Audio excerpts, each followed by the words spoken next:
So good evening, everyone. Let's get started quickly. So yesterday we studied few things like last lecture के अंदर हमने कुछ चीजें देखी थी.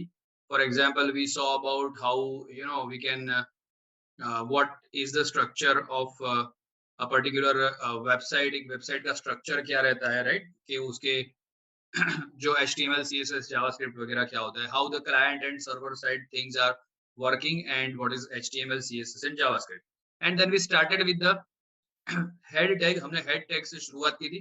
So जो हम आज उसको ये सारे के सारे बाकी की चीजें जो है वो practically देखेंगे and we will complete it. So let's go in detail about the head tag. फिर से हम head tag के अंदर जाते हैं and let us open our Visual Studio Code. कल one.html क्रिएट किया था. So let's now today create two.html जो हमारा आज का सेशन होगा.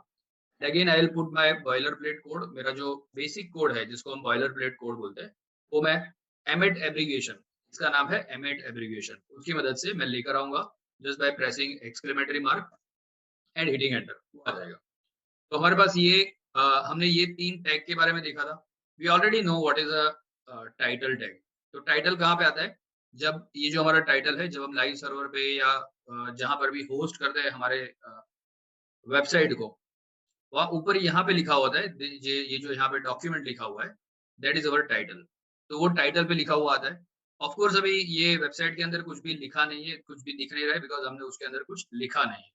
So that's why it is not showing up, but I am showing you what is the title. Title क्या होता है? तो मैं Visual Studio Code में वापस से जाता हूँ and I will see some few more meta tags. तो मैं यहाँ पे लिखूंगा meta और मुझे Visual Studio Code जो है वो examples दे देगा कि meta में कौन-कौन से available है. So there is a compat tag, right? That is about compatibility. That is for ये जो हमने लिखा है IE6, IE7 वगैरह के रिलेटेड. तो कौन-कौन से ब्राउजर से कंपैटिबल है रहेगा आपका वेबसाइट, वो आप मेंशन करोगे यहाँ पे. देन आता है very important tag, that is called description tag. तो ये जो डिस्क्रिप्शन टैग है उसके अंदर हम क्या करेंगे, वेबसाइट के रिलेटेड जो डिस्क्रिप्शन है वो हम इस टैग के अंदर रखेंगे.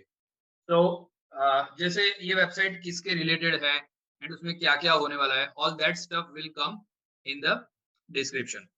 ये टैग कौन देखते हैं? ये टैग देखते हैं, जैसे मैंने आपको यस्टरडे भी मतलब लास्ट जो हमारा लास्ट वीडियो था उसके अंदर आपने देखा कि ये जो टैग है वो ये जो मेटा टैग्स है वो कौन देखता है? ये आपका ब्राउजर देखता है और सर्च इंजन देखता है. सो सर्च इंजन चेक करता है कि भाई ये साइट का डिस्क्रिप्शन क्या है, और अगर वो साइट का डिस्क्रिप्शन वही है जो यूजर सर्च कर रहा है तो चांसेस बढ़ जाते हैं कि आपकी वेबसाइट यहाँ पे टॉप 10 के अंदर दिखे या अपर पोजीशन पे जाए. सिर्फ यही नहीं होता, उसके सिवा बाकी और भी बहुत सारी चीजें होती है, जैसे कि गूगल ये भी ट्रैक करता है कि आपकी वेबसाइट पे कोई इंसान कितना देर रुकता है. सो अगर आपने यहाँ पे लिखा हुआ है बहुत अच्छा डिस्क्रिप्शन भरा पड़ा है पर वेबसाइट एकदम बकवास है, लोग वहां पे रुकते नहीं है, वहां से कोई दूसरी लिंक पे क्लिक नहीं करते, बहुत सारी चीजें उसके अंदर इन्वॉल्व रहती है. तो अगर ऐसा कुछ है तो आपकी वेबसाइट जो है वो रैंक नहीं करेगी गूगल पे. तो गूगल का एल्गोरिदम वो सारी चीजों को ध्यान में रखता है. बट हाँ, ये भी एक इंपॉर्टेंट चीज है कि अगर आपका वो बोलते हैं ना कि अगर आपके पास बढ़िया प्रोडक्ट है पर अगर आपका मार्केटिंग बकवास है तो वो प्रोडक्ट कोई नहीं खरीदेगा. तो एग्जैक्टली लाइक दैट कि अगर आपका वेबसाइट बढ़िया है पर अगर आपका मार्केटिंग मतलब ये जो हेड है वो आपका मार्केटिंग कर रहा है, अगर आपका मार्केटिंग डिपार्टमेंट घटिया है तो वो प्रोडक्ट कोई नहीं खरीदेगा. हाँ, वो कभी-कभी हो सकता है कि खराब प्रोडक्ट भी अच्छे मार्केटिंग के साथ बिक जाती है, but it is not a long lasting business. वो जिंदगी भर चलने वाला बिजनेस नहीं होता है. वो फिर थोड़े दिनों के बाद सबको पता चल जाता है ये तो बकवास प्रोडक्ट है, खाली मार्केटिंग अच्छा है, फिर लोग यूज करना बंद कर देते हैं. सो व्हाट वी वांट, हमें ये चाहिए कि हमारा प्रोडक्ट भी अच्छा हो और हमारा मार्केटिंग भी अच्छा हो. तो हमारा जो प्रोडक्ट है मतलब जो हमारा वेबसाइट रहेगा वो तो ऑफ कोर्स हम बहुत अच्छा बनाने वाले हैं, पर साथ साथ में उसका मार्केटिंग भी अच्छा करना बहुत जरूरी है. So let us now put some content over here. हम यहाँ पे कुछ कंटेंट लिखेंगे. सो इन दिस वेबसाइट कैसी कंटेंट होती है मैं आपको दिखाऊंगा. You will learn HTML. ठीक है, ऐसा कुछ हमने डिस्क्रिप्शन लिख दिया. अब ये डिस्क्रिप्शन जो हम साथ साथ में देखते रहते हैं तो हम यहाँ पे एक नया वेबसाइट खोल लेते हैं और कुछ सर्च करते हैं गूगल में. जैसे कि अगर मैं सर्च करता हूँ मैथ्स फॉर क्लास 10, चलो ऐसा कुछ भी मैंने सर्च किया. आप कोई प्रोडक्ट वगैरह भी सर्च कर सकते हो। और देखो जो टॉप में वेबसाइट आती है हम उसको एनालाइज करें। ये जो टॉप में वेबसाइट आती है उसको मैं क्लिक करता हूँ और किसी वेबसाइट को आप कैसे लर्न कर सकते हो, मतलब कैसे आप स्टडी कर सकते हो कि ये जो वेबसाइट है वो कैसे बनाई गई है। तो आप उसको स्टडी कर सकते हो क्योंकि देखो ये टॉप पे आई हुई है तो उसको ऑफ कोर्स उसका कंटेंट भी अच्छा होगा और उसका मार्केटिंग मतलब जो हेड टैग है वो भी अच्छा होगा। और let me tell you very first कि इसका हेड टैग हम पूरा नहीं समझ पाएंगे बिकॉज हमने अभी तक हमारे कोर्स में उतना कुछ स्टडी नहीं किया है। ये बाय द वे ये जो हेड टैग जो टॉप 5 टॉप 10 में आती है वो हेड टैग प्रिपेयर करने के लिए एक अलग से एक्सपर्ट की टीम होती है जिसको बोलते हैं SEO, search engine optimisation developers, right. तो एसईओ डेवलपर्स जो होते हैं या एसईओ इंजीनियर्स जो होते हैं वो एक पूरा अलग से कोर्स है। आप ऐसा समझ लो कि एसईओ करना मतलब it's a totally different thing. हम जस्ट थोड़ा सा आइडिया लेंगे, उसके सारे मेटा टैग्स हम नहीं देखेंगे यहाँ पे, but we will take some basic idea कि वो किस तरीके से मेटा टैग्स जो है वो इसने लिखे हुए हैं। तो कैसे देखेंगे वो, हमें कैसे दिखेगा? तो there is you can right click and you can click on inspect, ठीक है, या फिर व्यू पेज सोर्स। तो आप इंस्पेक्ट पे क्लिक कीजिए, इंस्पेक्ट अच्छा रहेगा, हम उसको बार बार यूज करने वाले हैं। तो इस तरीके का विंडो आएगा आपको। हो सकता है ये इतना बड़ा ना आए, हो सकता है थोड़ा छोटा है, बट यहाँ पे उसका कोड लिखा हुआ है। तो आप जिस किसी भी जाओगे, देखो ये जो है हेडर तो वो हाईलाइट होके आ रहा है। तो ये हेडर नहीं देखना है हमें, ये नेविगेशन बार का कुछ है, नेव प्राइमरी करके है, राइट। तो देखो लगता तो है कि इन्होंने बूटस्ट्रैप यूज किया हुआ है बिकॉज प्राइमरी का यूज किया है, तो primary is a blue colour, but नहीं यहाँ पे ब्लू कलर नहीं है। सो हो सकता है कुछ और यूज किया, उन्होंने प्राइमरी नाम दे रखा है।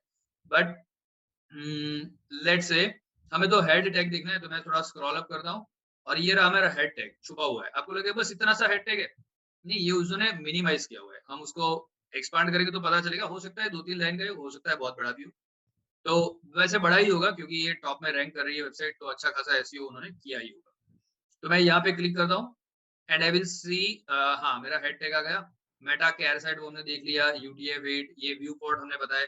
ये रोबोट्स मैं आपको सिखाने वाला हूँ, बट अभी मैं आपको दिखा रहा हूँ डिस्क्रिप्शन। इससे डिस्क्रिप्शन लिखा है क्या? तो इसने लिखा है this this site is optimized with, ये देखो उन्होंने ऑप्टिमाइज किया हुआ है। किसने इसको ऑप्टिमाइज किया हुआ है? Yoast SEO premium plugin version 16.8।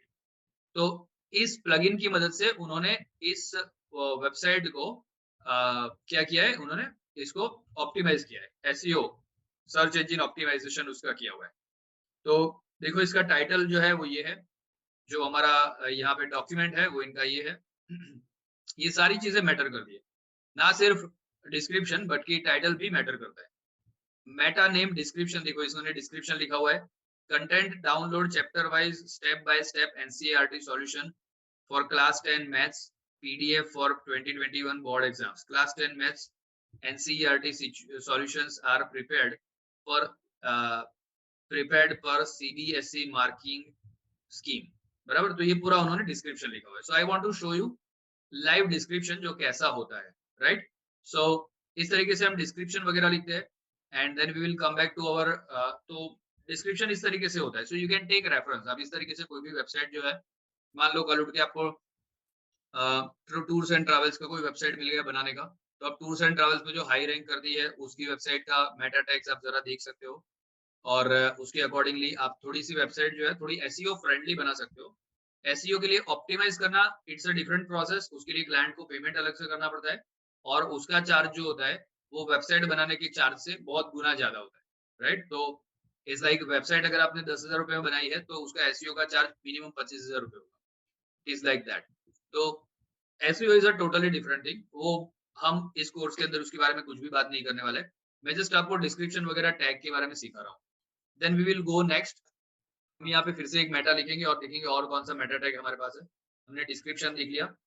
As is this one, ये अगेन ये जो कंपेटिबिलिटी है इसका एज का, राइट, ये रहा ना, ये सेम है, देखो it's that same one.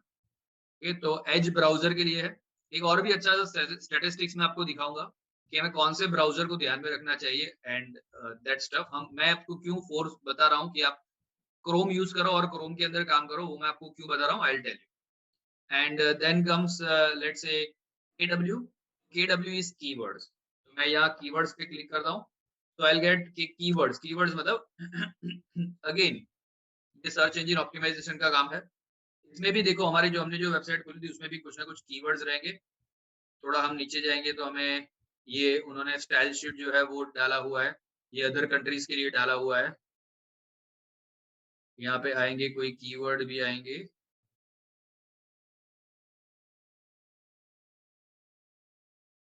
Meta Meta Meta, देखो कितना बड़ा हेड है, अभी हेड ही चल रहा है। अलग अलग स्टाइल शीट इन्होंने एम्बेड किया हुआ है उसके अंदर, जनरेटर करके है, मेटा नेम, मेटा प्रॉपर्टीज। हो सकता है शायद ऊपर चला गया हो और हमारे ध्यान में ना आया हो, बट यहाँ पे आप देखना कोई भी वेबसाइट ओपन करके, सो यू विल सी कि वहां पे आपको ये जो कीवर्ड्स है वो मिल जाएंगे। हो सकता है ऊपर ही होंगे, हमारे ध्यान में नहीं आया होगा।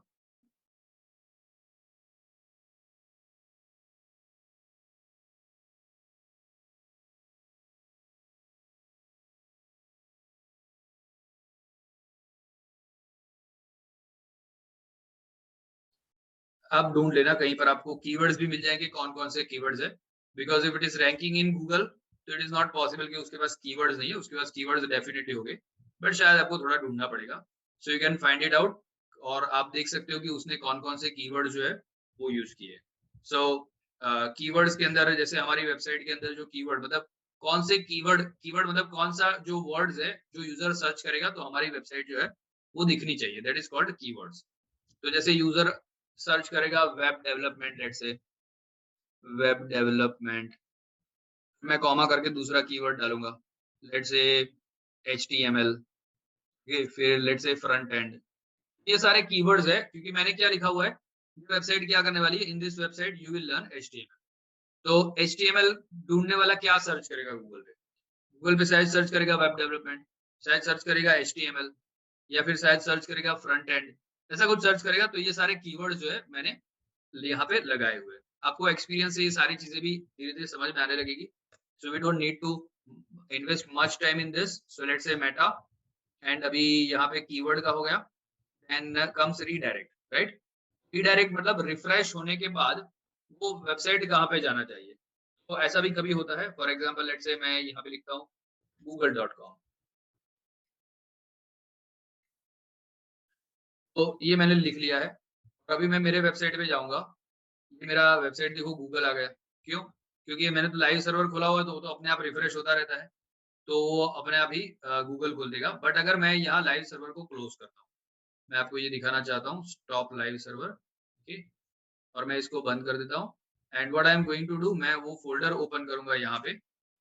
सो let me go to desktop, और हमारा जो कोर्स है उसके अंदर मैं ये पेज को यहाँ से ओपन करता हूँ, ठीक है। तो ये पेज ओपन हुआ यहाँ पे, और सीधा google.com आया, क्यों, क्योंकि अभी जैसे ओपन हुआ वो रिफ्रेश होता है, तो वो सीधा google.com आ गया, बराबर।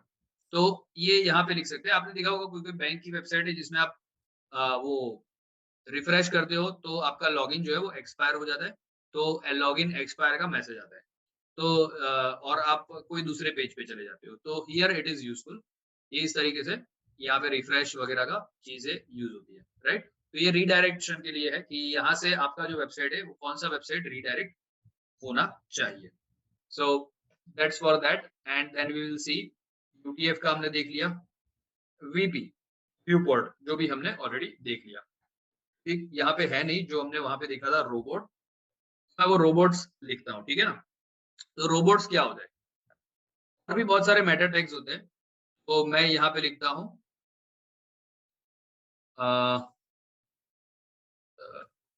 रोबोट्स, मुझे मैं उसका सिंटेक्स जरा देख लेते हैं और मैं उसी के अंदर आपको सारे प्रॉपर्टीज सिखा देता हूँ, ठीक है।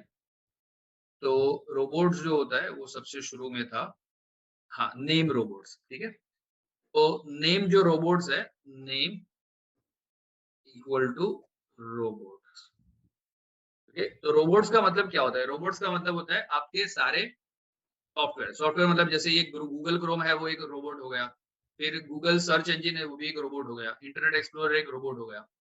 उसको आप क्या अलाउ करना चाहते हो और क्या अलाउ नहीं करना चाहते हो। स्पेसिफिकली वेब डेवलपर जो है वो ये दोनों चीजें करता है, इंडेक्स और फॉलो, राइट। तो ये दोनों चीजें अगर आप ये रोबोट्स नहीं लिखोगे, रोबोट्स का टैग, तो वो अपने आप आ जाती है, राइट। इंडेक्स और फॉलो का मतलब क्या होता है मैं आपको बताता हूँ, कंटेंट करके लिखते हैं, इंडेक्स और दूसरा हम लिखते हैं फॉलो, राइट? तो इससे क्या होता है, वो हमारे जो हमारा जो सर्च इंजन, हमारा जो वेबसाइट है, हमें बीच में कॉमा करना होगा, उसको वो लोग इंडेक्स भी करते हैं, मतलब उसको रैंकिंग के लिए इंडेक्स भी करते हैं कि कौन से नंबर पे आएगा, और उसको वो फॉलो भी करते हैं। कौन? वेब ब्राउज़र जो है, फिर जो सर्च इंजिन्स है, वो लोग। तो अगर हम चाहते हैं कि हमारा वेबसाइट सीक्रेट वेबसाइट है, उसको कोई सर्च इंजन में दिखना नहीं चाहिए, जैसा वैसा 90% 99% केस में कोई चाहेगा नहीं। बट अगर क्योंकि वेबसाइट बनाते ही इसलिए कि सब लोग देखें। बट अगर आप चाहते हो कि आपकी वेबसाइट जो है वो कोई गूगल जैसा कोई सर्च इंजन, याहू जैसा कोई सर्च इंजन इंडेक्स ना करे, तो आप यहाँ पे लिखोगे नो इंडेक्स, एंड वो फॉलो भी ना करे तो नो फॉलो। फॉलो नहीं करेगा मतलब क्या? आपके वेबसाइट के अंदर जो लिंक्स वगैरह हो गए, उसको वो फॉलो नहीं करेगा, उसको वो चेक नहीं करेगा, उसको कंसिडरेशन में नहीं लेगा। जबकि ये चीज़ें नहीं होगी, राइट? अगर आप ऐसा लिख लिया तो। पर अगर आपने मोस्ट ऑफ द टाइम आप ऐसा नहीं लिखोगे, तो आप क्या करोगे? नो इंडेक्स, अरे इंडेक्स एंड फॉलो लिखोगे, और वो भी नहीं लिखोगे क्योंकि आप कुछ भी नहीं लिखते हो। अगर ये रोबोट्स का टैग ही हटा देते हो, तो वो बाय डिफॉल्ट इंडेक्स करता है आपका वेबसाइट गूगल, सर्च वो बाय डिफॉल्ट वो इंडेक्स और फॉलो ही रहता है। अगर आप कुछ ना लिखो तो वो इंडेक्स करेगा, फॉलो करेगा, राइट? तो ये टैग हमारे लिए ज़्यादा इम्पोर्टेंट नहीं है, बट हमने देखा कि यहाँ पे था, तो मैंने सोचा कि आपको बता दूँ। और हम नॉर्मली नहीं लिखते हैं एज़ अ वेब डेवलपर, इसीलिए मुझे इसका सिंटैक्स वगैरह भी अच्छे से याद नहीं था कि हम किस तरीके से उसको लिखते हैं, because we never mostly use it, right? तो दिस वाज़ अबाउट हेड, ये हेड के बारे में इन्फॉर्मेशन था। तो लेट अस सी कि हमारा हेड के बारे में कुछ बाकी रहता है। No, I don't think so, right? So robots, keywords वगैरह हमने देख लिया, राइट? तो अभी हम क्या करेंगे, अभी हम नेक्स्ट देखेंगे कि नेक्स्ट हमारे पास कुछ टैग्स है। अभी हम बॉडी के अंदर जाएंगे। अब तक हमने हेड देखा, अभी हम बॉडी के अंदर जाते हैं। So we are going to see two types of tags first. Number one is H tag and number two are P tag. तो उसके बारे में हम थोड़ा सा देखेंगे। तो ये हमारा हेड था। अभी देखो वीएस कोड में एक बहुत अच्छा फीचर है, आप इसको यहाँ से मिनिमाइज कर सकते हो। तो अभी आपका हेड का काम खत्म हो गया, तो उसको आप मिनिमाइज कर दो ताकि वो कोड जो है वो क्लीन दिखेगा। अभी मैं यहाँ हेड के अंदर क्या करता हूँ, सॉरी बॉडी के अंदर क्या करता हूँ, मैं एक एच टैग लिखता हूँ, ठीक है? तो मैं यहाँ पे लिखता हूँ H1। जैसे अगेन मुझे वीएस कोड सजेशन दे देगा, मैं चाहूँ तो टैब या तो एंटर प्रेस करके वो सजेशन को एक्सेप्ट कर सकता हूँ। सो मुझे H1 टैग मिल गए। H1 क्या होता है? H1 stands for heading. तो आपका जो वेबसाइट का जो हेडिंग है, वो आप एच टैग से लिखोगे, बराबर? तो जैसे मैं यहाँ पे लिखता हूँ फ्रंट एंड डेवलपमेंट, ऐसा कुछ मैंने लिखा। मैं यहाँ टी कैपिटल कर देता हूँ और यहाँ पे एफ कैपिटल कर देता हूँ, फ्रंट एंड डेवलपमेंट। तो अगर मैं इसको अगेन मुझे लाइव सर्वर से ओपन करना चाहिए, देखो यहाँ पे वापस ही तो गूगल पे चल रहा है, मैं रिफ्रेश करूंगा, गूगल ही रहेगा क्योंकि शायद मैंने वो रिफ्रेश का टैग जो है वो हटाया नहीं है। तो late me go in this, और ये गूगल को मैं हटा देता हूँ, सेव कर देता हूँ, और यहाँ पे क्या करता हूँ, open with live server. So front end development करके बड़े से अक्षरों में आ गया। तो ये हमारा मेन टाइटल हुआ, मतलब हमारा जो गूगल है सर्च इंजन है, वो ये देखता है कि इस वेबसाइट का टाइटल क्या है, और उसके हिसाब से वो रैंक वगैरह करने का काम करता है कि अगर जो बेस्ट मैच है उसको रैंक किया जाए। So that is front end development. और अगर मैं यहाँ पे दूसरे टैग्स की बात करूं, लेट्स से H2, बराबर? और इसमें भी मैं यही चीजें, मैं एक काम करता हूँ, इनको कॉपी लाइन डाउन करता हूँ। तो कॉपी लाइन डाउन करने के लिए विजुअल स्टूडियो कोड में एक शॉर्टकट है, यहाँ पे आप क्लिक करो, आप जाओ सेटिंग्स के अंदर, सॉरी सेटिंग्स नहीं, आप जाओ कीबोर्ड शॉर्टकट्स के अंदर, और यहाँ पे आप सर्च करो कॉपी लाइन। तो आपको आएगा copy line down and copy line up. यहाँ पे कुछ और की बाइंडिंग होगा, मैंने क्या किया हुआ है, उसको कंट्रोल डी करके सेव किया हुआ है। तो आपको उसको चेंज करना है, तो आप यहाँ पे पेंसिल पे क्लिक करके आप प्रेस करो, कंट्रोल प्रेस करके रखो कंट्रोल, और डी प्रेस करो। सो आपका यहाँ पे कंट्रोल डी आ जाएगा, हिट एंटर, तो वो आपका सेट हो जाएगा, बराबर? तो मैं इसी को 4-5 बार कंट्रोल डी करता हूँ because I want to print till H6। तो H2 3 4 5 6, ओके। और अब मुझे यहाँ पे सब H1 H2 H3 चेंज करना है, तो मैं यहाँ पे क्लिक करूंगा, अल्ट प्रेस करूंगा और दूसरा क्लिक यहाँ पे करूंगा, अल्ट को दबा के रखूंगा, दूसरा क्लिक वहां पे करूंगा, तो मुझे 2 कर्सर मिल जाएंगे। I can change at both the places together. दोनों जगह पे मैं बैक स्पेस मारूंगा और 2 दबाऊंगा, दोनों जगह पे चेंज हो जाएगा। फिर नीचे आऊंगा, डाउन एरो मैंने एक ही बार दबाया, दोनों कर्सर नीचे आ गए। 3 4 5 6, देखो कितना फटाफट हो गया। और मैं इसको सेव करता हूँ and I will go to my live server और आई कैन सी कि बहुत सारे अलग-अलग साइज के हेडिंग मुझे मिल गए। तो रिमेंबर, ये साइज डिसाइड करने के लिए हेडिंग नहीं होता है। अब बोलोगे ये हेडिंग है? हाँ, ये हेडिंग है, क्योंकि जो पैराग्राफ रहता है वो ऐसा बोल्ड में भी नहीं होता, बराबर? तो ये भी बहुत छोटा हेडिंग है, बट ये हेडिंग है। तो ये छोटा-बड़ा नहीं दिखाता, ये इम्पोर्टेंस दिखाता है, रिमेंबर। तो कितना इम्पोर्टेंट वो हेडिंग है, वो आप उसके हिसाब से आप एच डिसाइड करोगे। अगर वो हेडिंग आपका मेन साइड का ही टाइटल है, तो आप उसको H1 बनाओगे। अगर वो हेडिंग जो है, वो आपके साइड का मेन टाइटल नहीं है, बट कोई किसी चीज़ का सब टाइटल है, बट वो बड़ा ही इम्पोर्टेंट है, तो उसको आप H2 बनाओगे। अगर वो कोई थोड़ा-सा कम इम्पोर्टेंट है, तो उसको आप H3 बनाओगे। और कोई वैसे ही फालतू टाइटल है, तो आप उसको H6 बना दोगे, पर वो टाइटल है, राइट?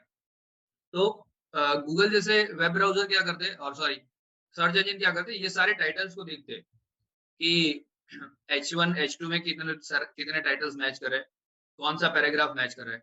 देखो, अगर मैं यहाँ पे ऐसा लिखूँगा कि कुछ मैं लिखूँ यहाँ पे, जैसे मैथ्स टॉपिक फॉर एआई, और देखो यहाँ पे ऐसा कोई वेबसाइट है, देखो ये यहाँ पे हाइलाइट करके दिखा है, मैथ्स टॉपिक इंटू एआई, और कहीं पे हेडिंग भी हो गया ऐसा। देखो, what topics will you cover, ऐसा करके कुछ है। इसको खोलते हैं जरा। देखो यहाँ पे लिया है what topics will you cover, और अभी जरा देखो what topics will you cover कहाँ पे है, ढूंढो इसको जरा। What topics will you cover है हेडिंग ये। तो हेडिंग देखता है गूगल, और उसके हिसाब से वो आपको सजेस्ट करता है। अभी देखते हैं इसको, इसने कौन सा हेडिंग बनाया हुआ है। तो इसको हम राइट क्लिक करेंगे, इंस्पेक्ट पे जाएंगे। बाय द वे, इंस्पेक्ट पे जाने का शॉर्टकट की भी है, वो है कंट्रोल शिफ्ट आई। अगर आप कंट्रोल शिफ्ट आई करोगे, वो आपको इंस्पेक्ट एलिमेंट दिखा देगा। अभी देखो, आप क्या करो कि यहाँ पे आप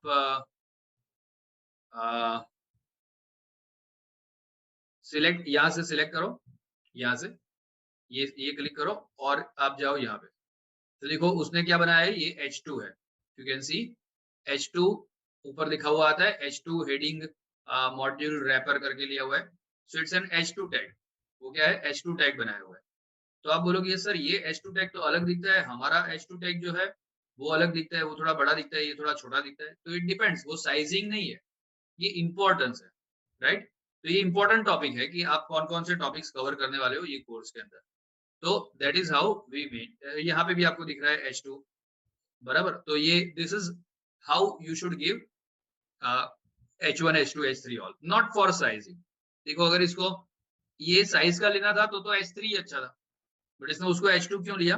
because he wants to make sure कि ये एक इम्पोर्टेंट चीज़ है।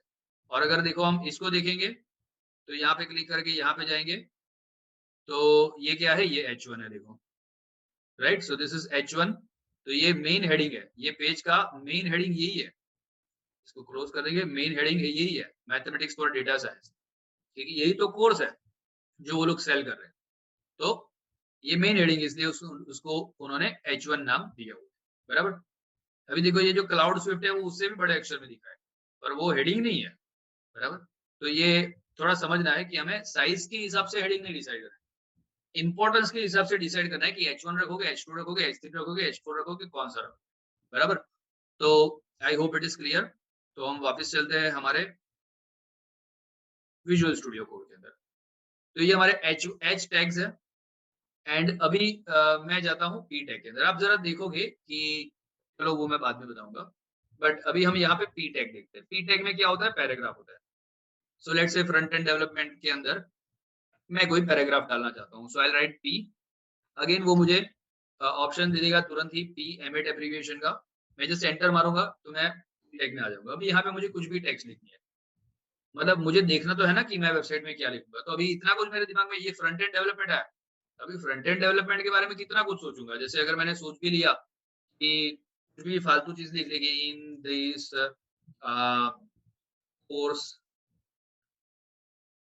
Course you are going to learn from industry expert, ऐसा कुछ भी लिख भी दिया, मुझे टाइप करने में कितना सारा टाइम वेस्ट होता है। और मुझे मान लो कि लिटरली कुछ पैराग्राफ चाहिए जिसमें 8-10 लाइन हो, तो कितना ज्यादा टाइम चला जाएगा टाइप करने में, सोचने में, वगैरह वगैरह। There is an option for that. आप क्या कर सकते हो कि आप ये सब टाइप करने से अच्छा है कि आप ये लिख सकते हो, आप लिख सकते हो लॉरेम, और उसके बाद में आपको जितने वर्ड्स चाहिए, मान लो 100 वर्ड्स चाहिए तो 100, देखो यहाँ लॉरेम 100 लिखा हुआ आया और दिखा है कि ऐसा कुछ दिखेगा। So it will give you 100 random words, इसका कोई मीनिंग नहीं होगा। पर हमें मीनिंग से कुछ लेना देना भी तो नहीं है ना, हमें तो देखना है कि वो कैसा दिखता है, अगर यहाँ पे कुछ मैंने रखा तो कैसा दिखेगा। सो आई जस्ट हिट एंटर, तो वो यहाँ पे आ जाएगा। और आप देख सकते हो कि मेरा जो 15 नंबर के लाइन में सारे 100 वर्ड्स आ गए हैं। देखो मैं दिखूंगा मेरा 15 नंबर का लाइन जो है वो बहुत बड़ा हो गया है, उसका लास्ट वाला लिखना है मुझे, तो मुझे ऐसे ऐसे ऐसे करके यहाँ से आना पड़ेगा। और देखो 100 वर्ड्स है उसके अंदर, सो इतना बड़ा हो गया है, बराबर। तो उसको वैसा ही रखता हूँ, खैर। पर अगर मैं चाहता हूँ कि ये मुझे पूरा पढ़ना है, तो मैं क्या कर सकता हूँ, मैं ऑल्टर जेड प्रेस कर सकता हूँ, ऑल्टर जेड। देखो क्या हुआ, वही लाइन जो है उसका कोड फोल्ड हो गया, मतलब वो जो रैप हो गया, फोल्ड नहीं रैप हो गया। तो वो जो पूरा कोड है वो रैप हो गया। लाइन तो एक ही है, कैसे पता चला, यहाँ पे तो अलग अलग लाइन दिख रही है, दिख रही। तो यहाँ पे लाइन नंबर है, लाइन नंबर कौन सा है, 15 है। यहाँ पे लाइन नंबर है 16।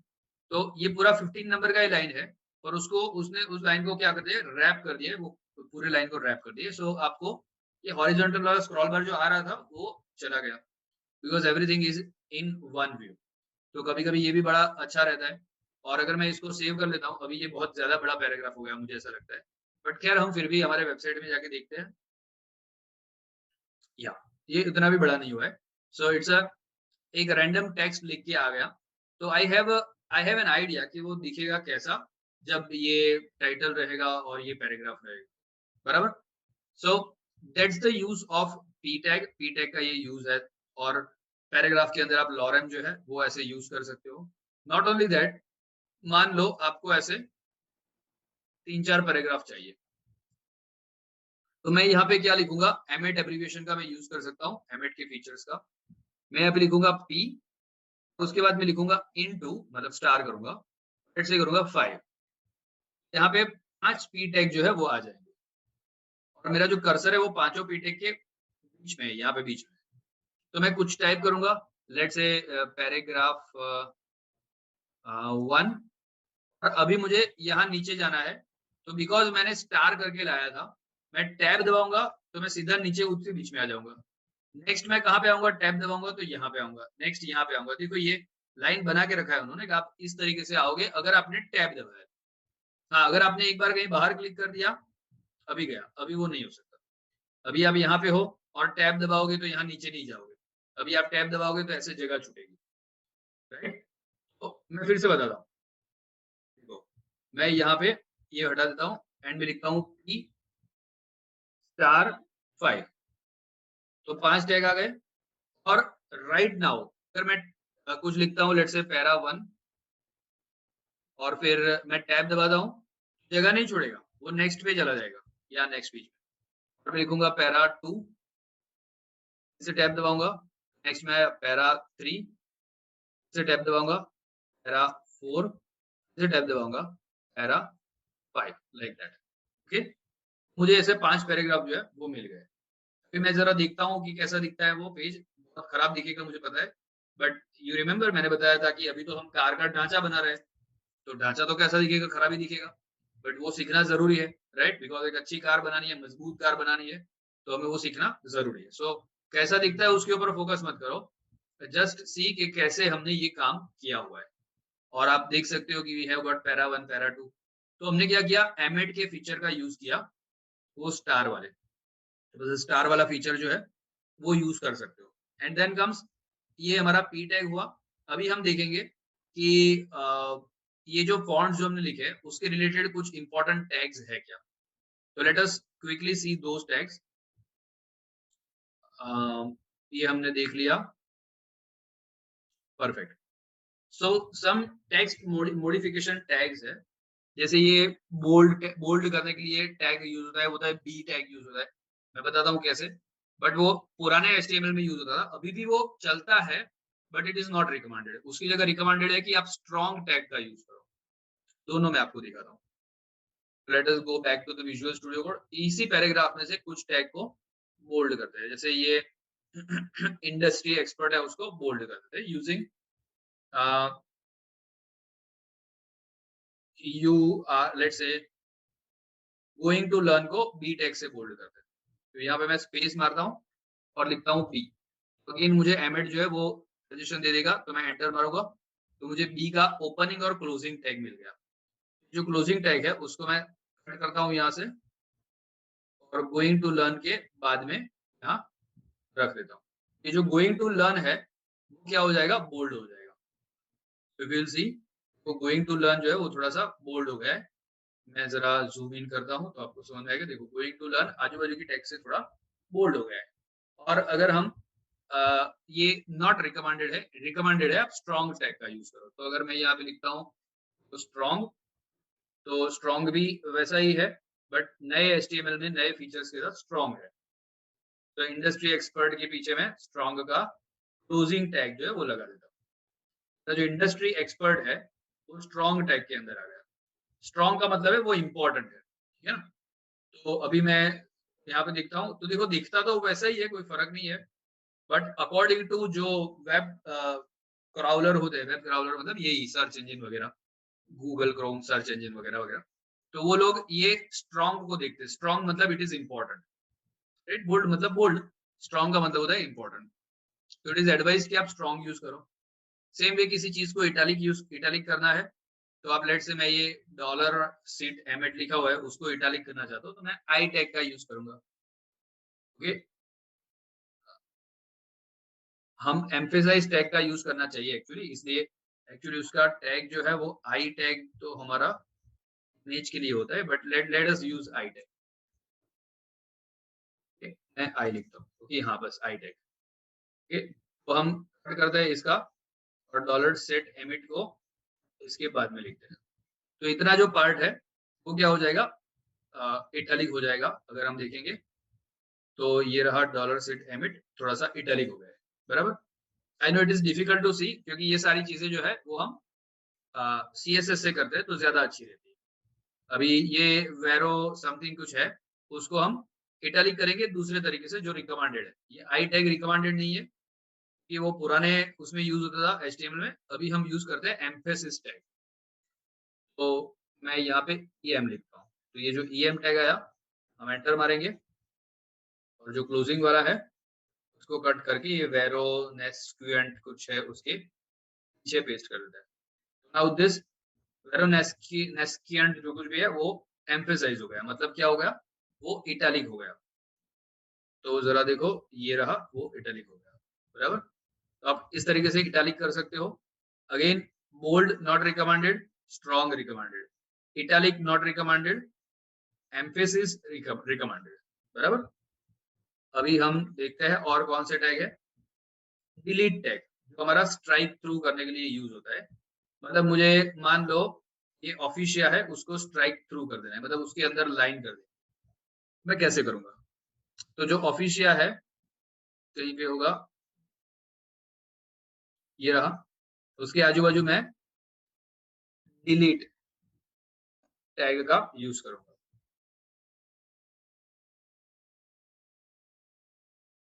सेव, जरा पीछे देखे देखूंगा, देखो ऑफिशिया जो है उसको स्ट्राइक थ्रू हो गया। इसी का एक दूसरा तरीका है, दैट इज स्ट्राइक। तो लेट से मैं यहाँ पे लिखता हूँ स्ट्राइक, इसको कट करके यहाँ पे पेस्ट करते हैं, सेव करते हैं। ये जो टेंट्यूर समथिंग है वो तो वैसे भी स्ट्राइक थ्रू है, तो दिख जाएगा, आ गया स्ट्राइक थ्रू।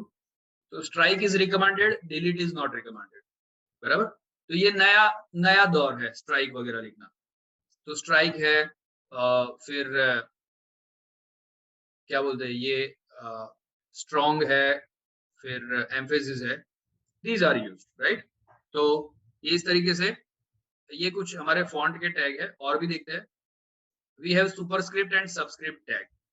तो सुपरस्क्रिप्ट सबस्क्रिप्ट देखते हैं, पहले मार्क टैग देखते थे। अगर हमें किसी चीज को मार्क करना है, लेट्स से इसको मार्क करना है, तो हम क्या करेंगे, यहाँ पे मार्क लिख लेंगे।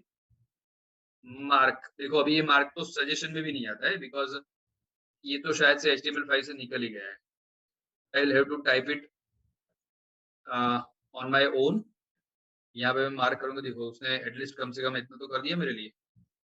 और मैं यहाँ इतना पार्ट जो है वो मार्क कर देता हूँ। अभी देखो क्या होता है, जिनसे हम मार्कर से मार्क करते हैं वैसे ये मार्क हो जाएगा, बराबर। तो मार्कर से हम हाईलाइट करते हैं ना, तो ऐसा हाईलाइट हो जाए। So it's like that. तो ये भी बड़े काम की चीज है, ये भी कभी कभी काम में आता है। बट अगेन हम ये सारी चीजें जो है वो CSS से ज्यादा अच्छे से कर सकते हैं और करते भी है। तो फिर भी अगर आपको ऐसा लगता है तो आप ये यूज कर सकते हो, इसमें कोई कुछ प्रॉब्लम नहीं है, बराबर। तो ये मार्क है। अभी मान लो कि यहाँ पे ये हेडिंग टैग के बाद में मैं दूसरा एक पैराग्राफ लिखता हूँ, एक दूसरा पी टैग, और उसके अंदर मैं कोई फॉर्मूला लिखता हूँ। लेट से मुझे कुछ केमिस्ट्री की फॉर्मूला लिखनी है, H2O प्लस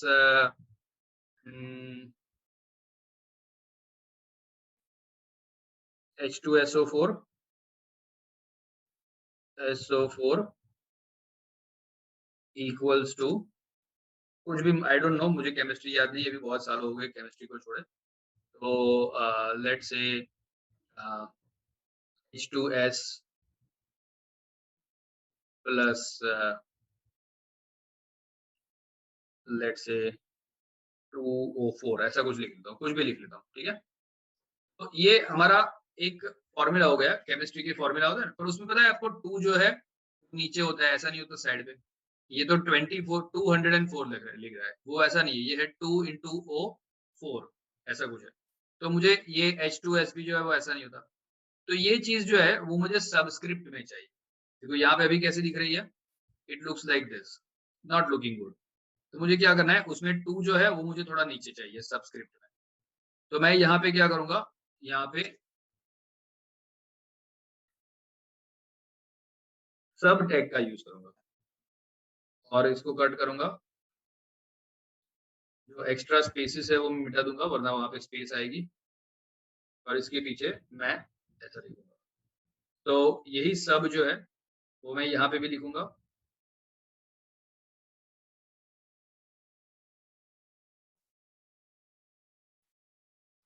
H2SO और 4 के पीछे भी मुझे चाहिए।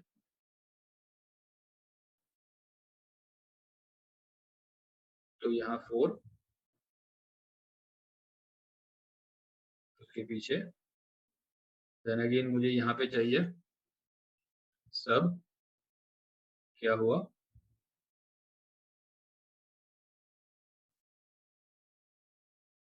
सब, और ये कट करके मैंने यहाँ पे भी लिख लिया।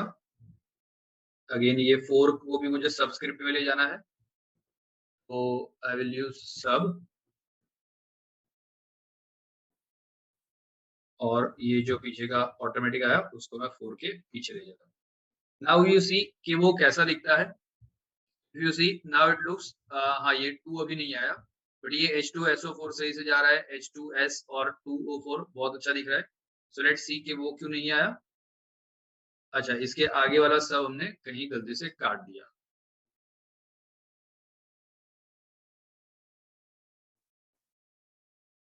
सो सेव करते हैं, and now we have that also as a subscript. तो इसको सबस्क्रिप्ट बोलते हैं। कभी कभी कोई मैथमेटिकल फॉर्मूला होता है जिसमें सुपरस्क्रिप्ट होती है। फॉर एग्जांपल अगर मैं यहाँ पे लिखता हूँ एक पी टैग, जिसके अंदर मैं एक ऐसा लिखता हूँ कि 5^2 इक्वल्स टू 25। उसमें जो स्क्वायर है वो मुझे ऊपर चाहिए सुपरस्क्रिप्ट में। तो मैं क्या करूंगा, सेम वे सुपरस्क्रिप्ट का यूज करूंगा। और यहाँ पे भी जो है वो टैग जो है वो मैं यूज करूंगा, यहाँ पे ऐसा करके सुपरस्क्रिप्ट अपने आप उसने ले लिया। ग्रेट। तो अगर मैं इसको सेव करके यहाँ पे देखता हूँ, तो आई हैव 5^2 इक्वल्स टू 25, वो अच्छे से सुपरस्क्रिप्ट में चला गया है। सो ये सबस्क्रिप्ट और सुपरस्क्रिप्ट के टैग्स है। मार्क टैग हमने अभी हाईलाइट के लिए देख लिया, एंड अंडरलाइन के लिए यू टैग यूज होता है, तो वो भी देख लेते हैं।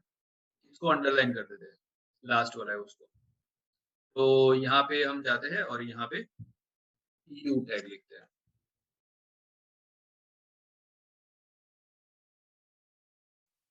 सेव, और यहाँ वो अंडरलाइन हो गया।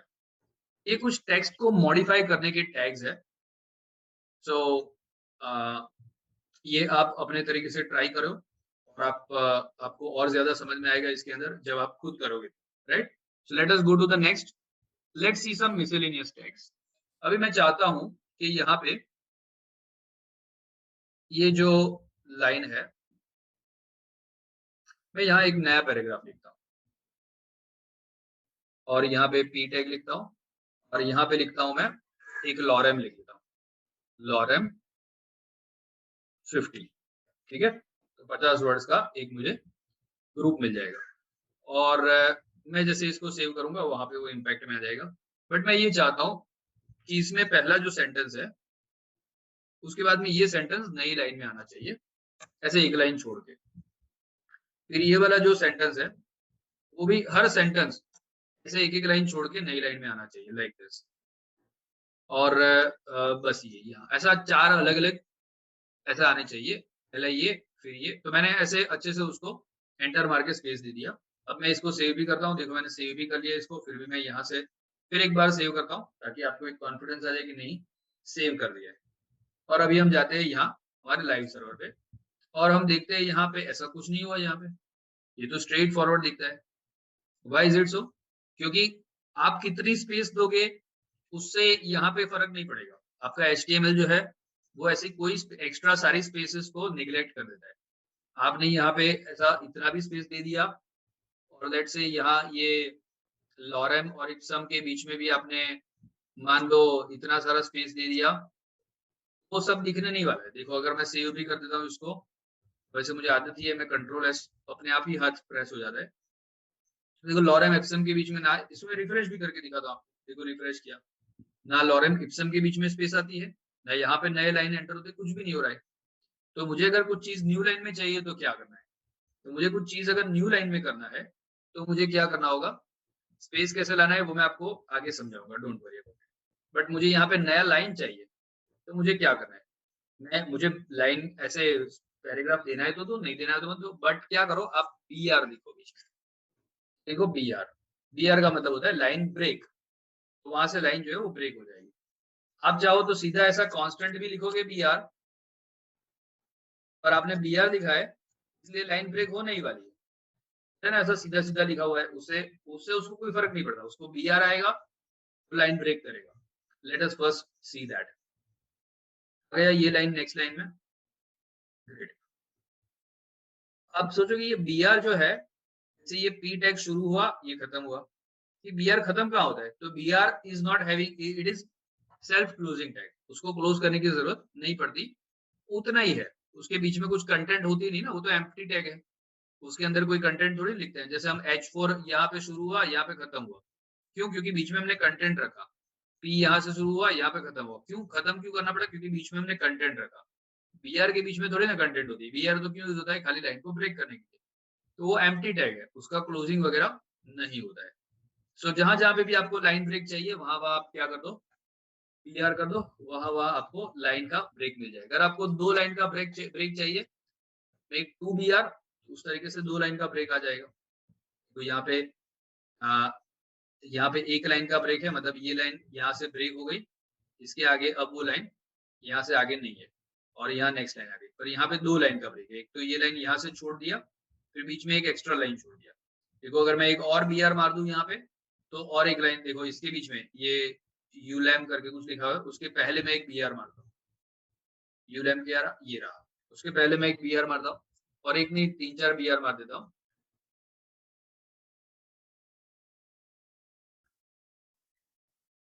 जरा देखो वो इस तरीके से उतने लाइन जो है वो छोड़ देगा, बराबर। सो BR इसलिए यूज होता है। तो जरा हम वापिस आते हैं। Then comes horizontal rule। अगर मुझे लगता है कि मेरे वेबसाइट का एक सेक्शन जो है वो कहीं पे खत्म हो गया है, मान लो यहाँ पे मेरा पहला सेक्शन जो है वो खत्म हो रहा है, बराबर, और यहाँ से दूसरा सेक्शन यहाँ से स्टार्ट हो रहा है, तो मुझे यहाँ पे एक लाइन चाहिए। तो वो लाइन मैं कैसे लाऊंगा, कैसे लाइन वो करेंगे तो समझ में आ जाएगा। तो लेट्स से ये रहा, इसके बाद में मुझे फ्रंट एंड डेवलपमेंट के पहले एक लाइन चाहिए, तो मैं यहाँ पे लिखूंगा HR। HR जो है वो भी सेल्फ क्लोजिंग टैग है, वो भी एक एम्प्टी टैग है, उसके अंदर भी कोई कंटेंट नहीं है, आपको सिर्फ HR ही लिखना होता है। HR का मतलब होता है हॉरिजॉन्टल रूल, तो एक रूलर जैसा, देखो एक लाइन जैसा आ गया यहाँ पे हॉरिजॉन्टल, जो यूजर को दिखाएगा हाँ ये सेक्शन, ऊपर वाला सेक्शन अलग है, नीचे वाला सेक्शन अलग है, एक विजुअल इफेक्ट देगा जिससे हमें पता चलता है कि ऊपर वाला सेक्शन और नीचे वाला सेक्शन जो है वो अलग अलग है, राइट। तो ये हॉरिजॉन्टल रूल है। Then comes we have body attribute colours. Body के अंदर अभी मैं आपको थोड़ा सा बताता हूँ टैग क्या होता है, एट्रीब्यूट क्या होता है, वगैरह वगैरह। तो टैग इज व्हाट, तो जैसे ये हमारा H1 है वो एक टैग हो गया, तो वो ओपन होता है, वो क्लोज होता है, उसके बीच में कंटेंट रहता है, कभी कभी क्लोज नहीं भी होता है, जैसे BR टैग हमने देखा, but most of the tags are closing, जैसे P टैग है, ये B टैग है, ये क्लोज होता है, ओपन होता है वगैरह। तो जो ऐसे ये टैग होता है, इसको बोलते हैं कंटेंट, और ये जो पूरा होता है इसको बोलते हैं एलिमेंट। तो ये आपका एलिमेंट हो गया, एक एलिमेंट हुआ, ये P टैग पूरा जो है वो दूसरा एलिमेंट हो गया, और इसके अंदर बहुत सारे छोटे छोटे एलिमेंट है, जैसे ये B टैग हो गया वो एक एलिमेंट है, ये स्ट्रॉन्ग एक एलिमेंट हो गया, ये इटैलिक एक एलिमेंट हो गया, ये एम्फेसिस एक एलिमेंट हो गया, तो ये सारे बहुत सारे अलग अलग एलिमेंट्स है। अभी मैंने आपको क्यों ये सिखाया, क्योंकि अभी मुझे आपको मुझे बताना है कि बॉडी क्या है। यस, आपने सही गेस किया, वो टैग है। क्यों, क्योंकि बॉडी है, उसका क्लोजिंग टैग भी है, देखो कहीं पे, और उसके अंदर इतनी सारी कंटेंट भरी पड़ी हुई है, तो बॉडी इज अ टैग। तो भाई एट्रीब्यूट क्या होता है, अच्छा एट्रीब्यूट भी देखेंगे, पहले बताओ, देखो मेटा क्या है, तो मेटा इज अ टैग, क्यों, क्योंकि मेटा स्टार्ट हो रहा है, मेटा यहाँ पे क्लोज हो रहा है, उसके बीच में कुछ इंफॉर्मेशन कुछ कंटेंट वगैरह है, मेटा क्या है, टैग है। अच्छा मेटा टैग है, तो ये नेम क्या है, तो नेम है उस मेटा का एट्रीब्यूट। नेम को क्या बोलते हैं, ये मेटा का एट्रीब्यूट। ये केयर सेट को क्या बोलते हैं, एट्रीब्यूट। ये HTTP इक्विवेलेंट को क्या बोलते हैं, मेटा का एट्रीब्यूट। कंटेंट को क्या बोलते हैं, मेटा का एट्रीब्यूट। ओके, तो ये सारे मेटा के क्या हो गए, एट्रीब्यूट हो गए। तो ऐसे हमारे पास बॉडी के अंदर भी कुछ एट्रीब्यूट होता है। फॉर एग्जाम्पल लेट से मैं यहाँ पे लिखता हूँ बॉडी का एक attribute, that is BG colour. देखो आपको मिल गया यहाँ पे BG कलर, BG कलर लिखता हूँ, और फिर मैं यहाँ पे लेता हूँ ग्रे। ओके, मैंने ग्रे लिया, और अभी मैं सेव करता हूँ, और मैं वहां पे जाऊंगा तो देखो मेरा जो बॉडी का जो कलर है वो ग्रे हो चुका है, राइट। तो पूरा ग्रे हो गया है। अभी आप इसमें अलग अलग कलर से सपोर्टेड, तो आप जरा देख लो कौन कौन से कलर सपोर्टेड है। लेट से मैं लाइट ग्रे लिखता हूँ, तो मैं देखता हूँ वो सपोर्टेड है कि नहीं, तो हमें समझ में आ जाएगा। हाँ देखो लाइट ग्रे हो गया, तो अभी इट लुक्स गुड, वो पहले से ज्यादा बेहतर लगता है, बराबर। तो इस तरीके से, खैर आप ये कलर का यूज हम नहीं करने वाले, टू बी वेरी फ्रैंक, ये हम कलर के लिए दूसरा CSS यूज करेंगे, बट मैं जस्ट आपको दिखा रहा हूँ इस तरीके से कुछ एट्रीब्यूट्स होते हैं। बाई चांस अगर आपको कोई वेबसाइट में दिख जाए, दिखेंगे नहीं बाय द वे, क्योंकि ये it is not a good practice, तो ये दिखेंगे तो नहीं, बट बाय चांस अगर आपको दिख जाते हैं तो यू शुड बी नोइंग, बराबर। तो ये हमारा बॉडी वगैरह का एट्रीब्यूट है, इसलिए मैंने यहाँ पे PPT के अंदर उसको इंक्लूड किया हुआ है। तो you can have different different colours as per your choice, ऐसा कुछ नहीं है, बट ये तो खाली इतना वो खराब दिख रहा था कि हमने बैकग्राउंड कलर डाल के उसको थोड़ा सा तो अच्छा बना दिया, तो हमें एक फील आई कि नहीं यार थोड़ा सा तो हमने अच्छा बनाया हुआ है, but don't worry, we are not very far. फटाफट से ये HTML तो खत्म हो जाएगा, and then we will move into the CSS, there we will dive very deep to understand the designing concept, to understand the to beautify our website and all the stuff, right? So next comes font tag. Font भी हम वैसे CSS से ही काफी सारा handle करने वाले, but still let us see it. तो font tag है यहाँ पे, जिसमें हम फॉन्ट साइज और कलर जो है वो उसके एट्रीब्यूट्स है। हम जरा फॉन्ट टैग यहाँ पे देख लेते हैं। ये है हमारा दूसरा पैराग्राफ, और इसके ऊपर मैं यहाँ पे फॉन्ट टैग लगाता हूँ, फॉन्ट, तो यहाँ से कट करके पूरा ही ले लेते हैं, और यहाँ पे मैं कुछ देता हूँ साइज, साइज ही था, साइज। तो यहाँ पे ऑप्शन क्यों नहीं दिखा रहा है साइज? लेट्स से तो बना देते हैं, शायद वो ऑब्सोल्यूट है तो शायद वो नहीं रो हो रहा होगा। लेट्स से 20 और जरा देखते हैं कुछ होता है कि नहीं होता है। सेव किया मैंने, यहाँ पे गया, देखो ये बड़ा हो गया, राइट। तो ये साइज मैंने क्या कर दिया, बड़ा कर दिया। ऑल्दो वो सजेशन में नहीं देता है बट वो अभी भी एग्जिस्ट करता है। तो ये कुछ ज्यादा ही बड़ा हो गया, सो लेट अस मेक इट छोटा कर देते हैं एकदम। तो ये देखो छोटा हो गया, मैंने सेव किया है and it is now smaller, but फिर भी ये बहुत बड़ा है। तो इसको क्या कर देते हैं, साइज उसका 2 कर देता है। So now it has got smaller, normal से भी छोटा हो गया है। तो यही मुझे चाहिए था। उसके साथ में उसका कलर चेंज करना चाहता हूँ। ये सारी चीजें हम CSS से करेंगे, खाली मैं अभी आपको दिखाने के लिए दिखा रहा हूँ। तो मैं लिखता हूँ colour equals to let's say white, save करते हैं और जरा देखते हैं। तो ये व्हाइट कलर का हो गया, बराबर। तो इस तरीके से आप, ये मैं आपको बेसिकली कलर चेंज करना है वो सब नहीं सिखा रहा, मैं आपको सिखा रहा हूँ एट्रीब्यूट क्या होता है। तो देखो दीज आर एट्रीब्यूट्स, ये कलर जो है वो एट्रीब्यूट हो गया, ये साइज जो है वो एट्रीब्यूट हो गया, फॉन्ट क्या हो गया हमारा, टैग हो गया। तो फॉन्ट इज अ टैग, ये साइज कलर वगैरह क्या है, एट्रीब्यूट्स है। So let's see it. Then comes the next, that is links and images. Okay, तो लिंक क्या होता है, इमेजेस क्या होता है, चलो ये बता ही देता हूँ। मैंने सोचा ये हम यूज नहीं करते तो नहीं दिखाता हूँ, but let me show that. That is called marquee tag. तो मार्की टैग क्या होता है, लेट मी शो दैट।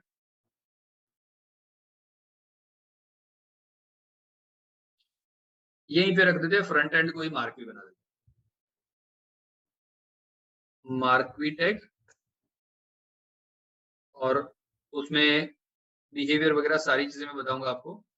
पहले तो मैं इसको यहाँ से कट करके H1 के पीछे लगा देता हूँ। तो मेरा जो H1 है वो मार्की टैग हो गया। देखते हैं कुछ फर्क पड़ा कि नहीं पड़ा, फर्क पड़ा। So it's moving, right. तो वो मूव करके यहाँ पे आएगा और देखो क्या होगा, वो आएगा और चला जाएगा, और जैसे ही वो वहां पे जाके खत्म हो जाएगा फिर से यहाँ से स्टार्ट करेगा। सो दैट इज फॉन्ट को मूव करने के लिए यूज होता है। अभी इसमें अलग अलग प्रॉपर्टीज है वो हम देख लेते हैं कि देखो ये जैसे गोल गोल घूम ही रहा है, घूम ही रहा है, घूम ही रहा है। मुझे ऐसा नहीं चाहिए, मुझे ऐसा चाहिए कि वो यहाँ से निकले, जैसे वो यहाँ से निकले और यहाँ पे आए और यहाँ पे आके अटक जाए, ऐसा कुछ मुझे चाहिए। तो I will go in my visual studio code और देखो बिहेवियर है अलग अलग उसका। उस बिहेवियर के अंदर है स्क्रॉल, स्लाइड, ऑल्टरनेट, ये है। तो चलो देख लेते हैं कहाँ गया बिहेवियर, बिहेवियर, राइट। तो मैं यहाँ पे बिहेवियर फिर से लिखता हूँ ताकि मुझे कुछ सजेशन दे, नहीं दिया suggestion. Behaviour equals to scroll, save करते हैं और जरा देखते हैं वहां पे ये मैं क्या कर रहा हूँ, बिहेवियर, ओके। ये स्क्रॉल है, बाय डिफॉल्ट जो है वो स्क्रॉल ही रहता है।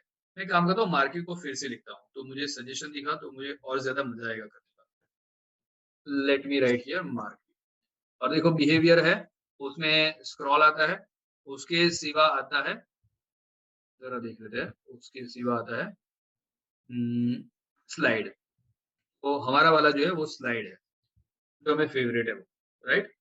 हमने स्लाइड लिखा और ये मार्की जो है वो यहाँ बंद हटा देता है। सो मेरा मार्केट एक यहाँ पे खत्म हो रहा है।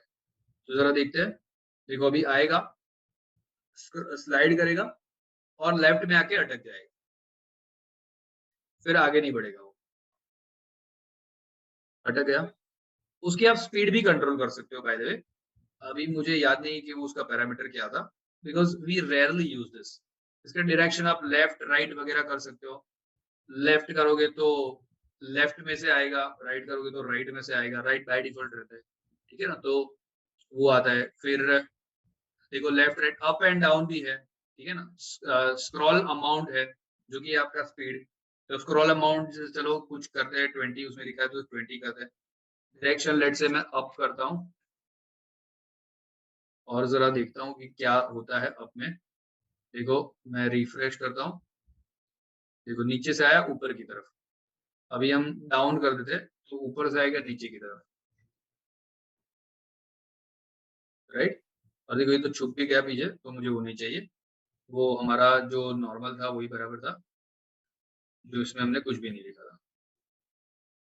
ओके, फिर मैं लिखता हूँ स्क्रॉल अमाउंट इक्वल्स टू, चलो 20 ही करके देखते हैं कितना क्या फर्क पड़ता है। तो देखो फास्ट आया, ये स्पीड हो गया, तो कितनी स्पीड से आएगा।